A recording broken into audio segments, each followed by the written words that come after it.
But you know, okay, you have to hear this now, right? And through it all, no matter what happened, the sort of mantra of the show must go on got us through that. And that had to continue for even years after when we opened the film, and people still said there's no audience for it.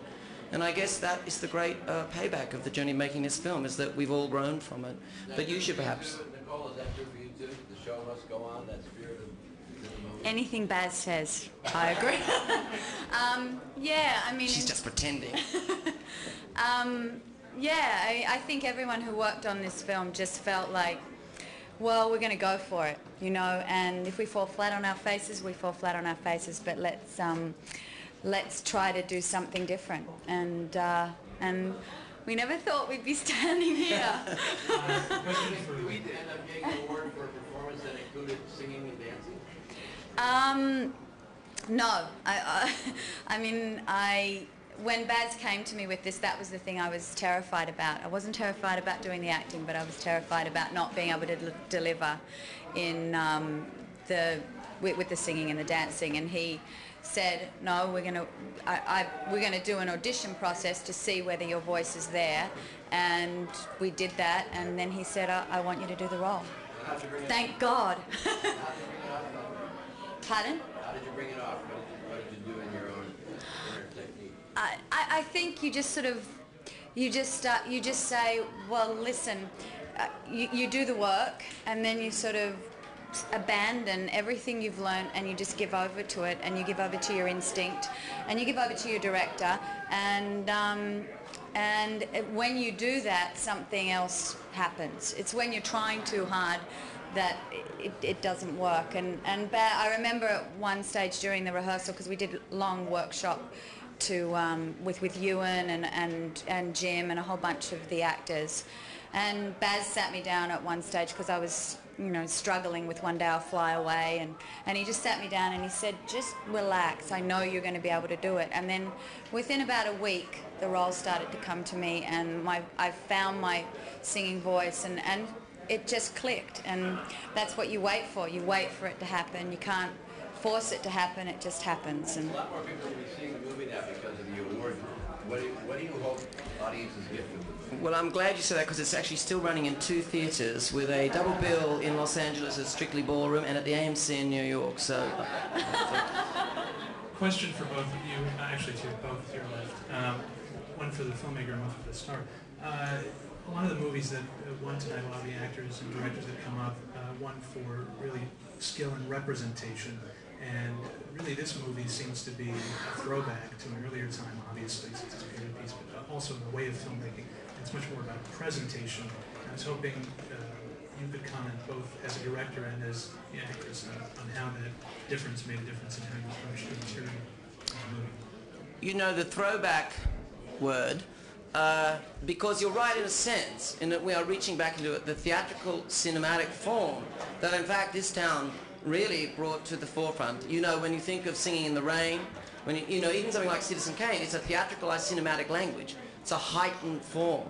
And certainly we reached back to that, but we were trying to find a way to utilize that in a new and contemporary way in which a modern audience could embrace it. So, you know, throwback is a fair call, but it's really looking back to the future, sorry, back to the past, into the future to find a solution for musical cinema now.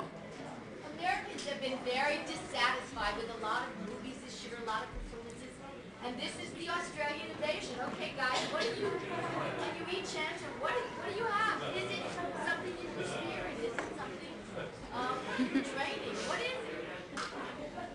You answer. No, I'm not speaking for our country. You know, look, all I would say is this. It's funny, in the golden period of opera, actually Australia produced, like, it was a certain point at which a handful of the greatest opera singers in the world, Nellie Melba, etc., were, you know, singing around the world. And I often thought, well, what's that? Is it the water, or are they just born with big jaws? Like, why do we sing opera so well? But I think it's a moment, when you live on the edge of the world, a way of dreaming or a way of traveling is, of course, through the movies. And so there's a great focus on how you may travel through the world through creativity.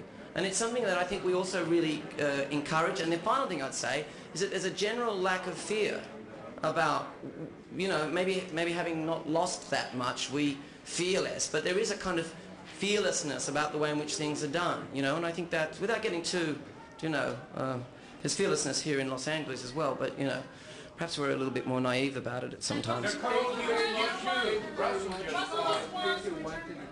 In the photo room. Nicole, come get a reaction. Russell just won. Nicole, come get a reaction. Oh my God, really? Aussie, Aussie, Aussie. I told him we were having a cigarette backstage, and I said, you're going to win. And I said, every time I say that, you do. And he said, you've only said that once before. And I said, yeah, but my batting average is going to go up now. Nicole, how has being an Australian shaped you as a person and as an artist? I think it's given me my sense of humour. I hope I have. I mean, I do have one.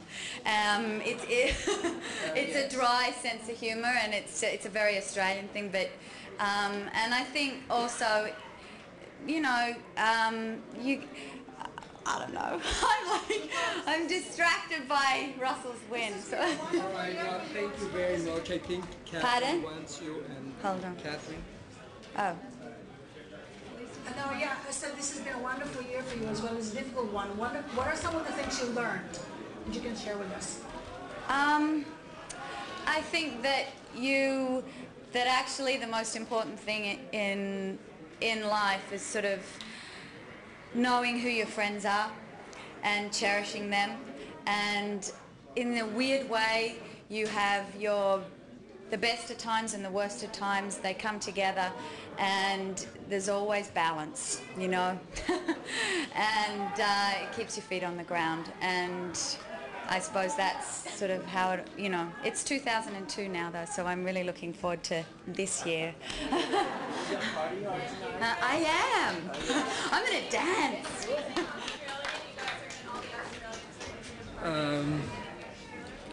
Sorry, we have to. Is it this way or that way? No, that way. You go that way. Just a quick acknowledgement also to my producing team, Martin Brown and Fred Barron. Thank you. Thank you. Mr. Robert Altman, Best Director for Gosford Park. Where